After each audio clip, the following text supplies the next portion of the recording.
Welcome to The Explainer. Today, we're doing something I find absolutely fascinating. We're going to step right into the shoes of an art director. We've got this highly evocative, ultra-realistic fantasy scene, and we're going to tear it down to its studs. We'll look at the conceptual blueprint piece by piece, figuring out exactly how choices like clothing and lighting pull together to tell a really profound story about mortality.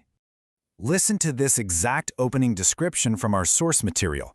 It instantly drops us into the moody, dark atmosphere we're about to unpack. Right off the bat, we aren't just handed a setting, we're handed a complete cinematic vibe. When you pair words like ultra-realistic with fantasy, it tells us that even though the events are completely supernatural, the textures, the weight of the scene, they're meant to feel incredibly real. A dark garden at night, a rustic wooden bench, it just sets this quiet, almost eerie stage for a massive, universe-shifting event.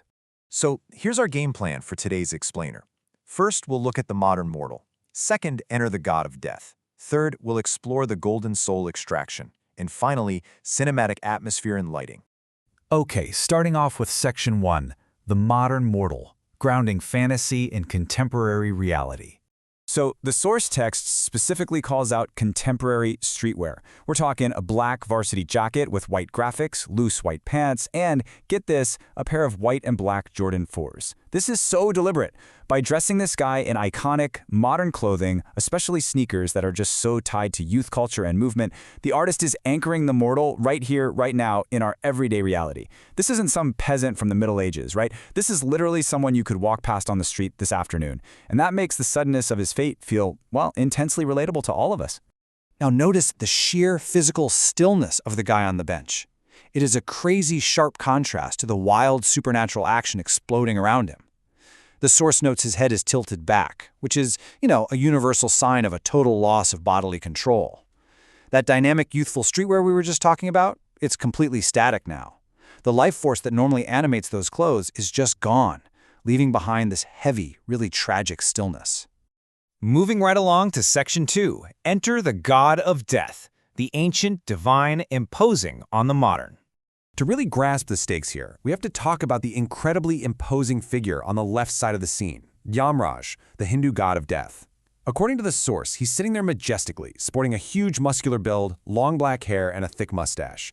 He's decked out in a traditional golden crown, a black and gold royal outfit, and heavy gold jewelry. And in his hand, he's holding a gada, which is this massive traditional mace.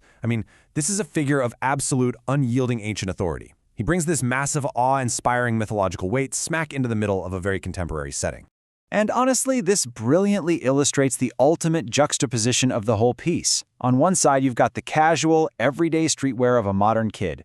On the other, the heavy, ornate, ancient royalty of a god. It is a literal collision of worlds. The mortal is dressed for a casual Friday night out. The god is dressed for eternity.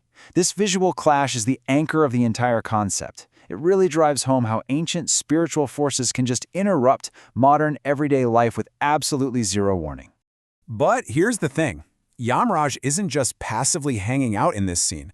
The source specifically dictates that he is gripping the magical energy while staring intensely at the young man. He is hyper-focused, he's at work. This intense stare brings a terrifying weight and purpose to the whole interaction. It's telling us that death isn't just some random accident here.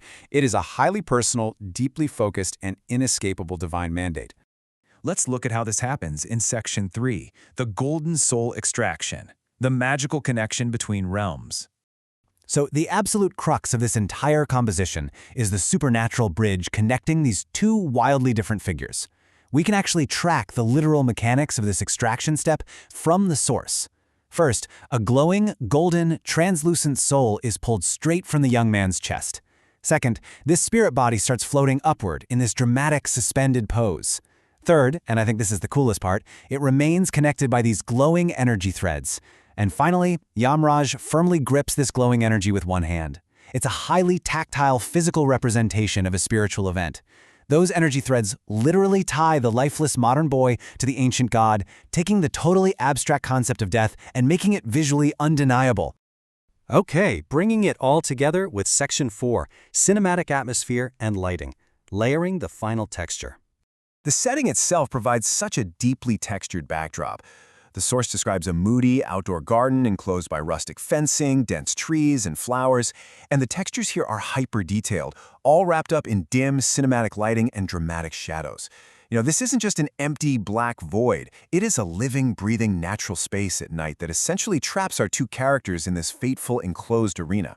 The dense trees create this heavy sense of isolation, making sure all of our attention is focused entirely on the extraction happening right there on the bench. Let's look at how this builds the final emotional tone. Just look at the balance of light. The dark, dim, cinematic lighting of the garden relies almost entirely on the magical golden glow of the soul and those floating spiritual particles to illuminate the scene. Literally, the only source of light is the life leaving the boy. It's a classic chiaroscuro effect, right? Using that extreme contrast between dark and light to push the drama right to the absolute forefront. The darkest shadows represent the mystery of the natural world at night, while that blinding gold represents the raw, undeniable reality of the spiritual realm asserting itself. Which brings us to the end of our visual breakdown. I want to leave you with this provocative thought. Why deliberately place a young man in contemporary streetwear before the ancient god of death in his final moments? What does the stark artistic collision of modern life and ancient fate tell us about the sudden, universal nature of our own mortality? I think it reminds us that no matter what era we live in or what cool modern clothes we're wearing, the ancient, inevitable forces of life and death remain exactly the same. Thanks so much for joining me on this explainer, and keep exploring the deeper stories hidden in the world around you.